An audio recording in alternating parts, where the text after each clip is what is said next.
ఇక్కడ కనిపిస్తున్న ఫ్యామిలీ ప్రపంచంలోనే పిస్నరీ ఫ్యామిలీగా చెప్పవచ్చు.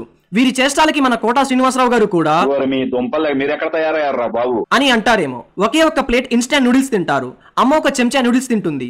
కొడుకు 2 చెంచాల నూడిల్స్ తింటాడు. పెద్దమ్మాయి అందులో మిగిలిన సూప్ మాత్రమే తాగిద్ది. చివరికి నాన్న నూడిల్స్ లో మిగిలిన చిన్న చిన్న పొక్కుల్ని తిని సరిపెట్టుకుంటారు. డబ్బు ఆదా చేయడానికి రోజు పబ్లిక్ టాయిలెట్స్ లోనే స్నానం చేస్తూ అక్కడి నుండి ఉచిత టాయిలెట్ పేపర్ ని ఇంటికి తీసుకుని వెళ్తారు. వీరు ఇలా చేస్తున్నారు కారణం ఏమిటి అంటే ఆ వ్యక్తిపై ₹1 కోటి అప్పు ఉంది. అందుకే వాళ్ళు ఒక మనీ సేవింగ్ ఛాలెంజ్ లో పాల్గొన్నారు. వారి దగ్గర మొత్తం ఖర్చు చేయడానికి 500 మాత్రమే ఉన్నాయి. కాంపిటీషన్ రూల్స్ ప్రకారం 3 రోజుల తర్వాత ఎవరు తక్కువ ఖర్చు చేసి ఉంటే వారికి ₹1 కోటి బహుమతి ఇవ్వబడుతుంది.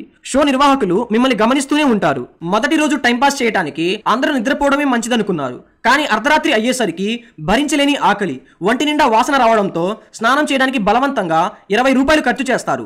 ఇక వారితో పోటీ పడుతున్న ఒక వ్యక్తి మాత్రం ఆకలితో అలాగే నిద్రలోనే ఉంటూ ఇంకా ఎక్కువ పిస్నారిలా ప్రవర్తిస్తాడు. రెండో రోజు నాన్న కొడుకుని తీసుకొని సూపర్ మార్కెట్ కి వెళ్తాడు. అక్కడ ఫ్రీ శాంపిల్ సెక్షన్ కి వెళ్లి కొద్దిగా టేస్ట్ చేస్తాను అని కొనే వ్యక్తిలా నటిస్తాడు. అప్పటికి అమ్మ కూడా వచ్చి శాంపిల్ ముక్కలు తినడం మొదలుపెట్టింది. కొంచెం ఆకలి తీరిన తర్వాత ఇద్దరు బయటికి వచ్చారు. అమ్మాయి కూడా అదే విధంగా ట్రై చేసింది. ఆ స్టాఫ్ తిట్టి పంపుతారు. ఆ రోజు వారు ఒక్క పైసా కూడా ఖర్చు చేయలేదు.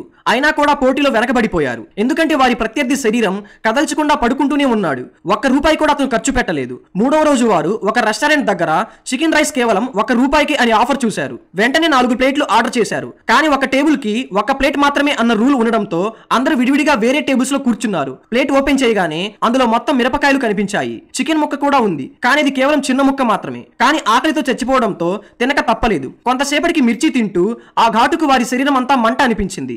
లేచిపోవడానికి ప్రయత్నించగానే స్టాఫ్ వచ్చి ఆహారం వృధా చేస్తే భారీ ఫైన్ వేస్తాం అని అంటారు. పైగా కూల్ డ్రింక్ బాటిల్ ధర ₹100 అని చెప్పారు. ఎంత బాధైనా మిగిలిన ఆహారం పూర్తి చేయాలి అని అనుకుంటారు. బాత్రూమ్ లో వెళ్లి నీళ్లు తాగుదాం అనుకుంటారు. కానీ అక్కడ నీళ్లు రావు. చివరికి సూప్ కూడా తాగాలి అని చెప్పడంతో అమ్మ దగ్గరకు మిగిలిన వాళ్ళు మిగిలిన సూప్ ని అమ్మ ప్లేట్ లో పోసేశారు. బాత్రూమ్ కి వెళ్లి వచ్చిన అమ్మ కటోరీలో మళ్ళీ సూప్ కనిపించడంతో షాక్ అయింది. అయినా ఫైన్ కట్టకూడదనుకొని కన్ను మూసుకొని గుట్టుకుమని తాగేసింది. ఈ విధంగా వారు 3వ రోజు కేవలం ₹4 మాత్రమే ఖర్చు చేశారు. అయినా పోటీలో ఇంకొకడు ఉన్నాడు. అతడు ఇంకా ₹1 కూడా ఖర్చు చేయలేదు. అందరూ అనుకున్నారు గెలుపు అతనిదే అని. కానీ అనుకోని విధంగా అతడి ₹100 నోట్ గాలికి ఎగిరిపోయి ఎక్కడో పడిపోయింది. ఎంత వెతికినా అతనికి దొరకదు. కాబట్టి ఈ ఫ్యామిలీనే విజేతగా ప్రకటిస్తారు. ఫ్యామిలీ అప్పులు తీర్చి హాయిగా గడిపేస్తారు. ఫ్రెండ్స్, మీరు ₹1 కూడా ఖర్చు చేయకుండా 3 రోజులు ఉండగలరా? కామెంట్ చేయండి.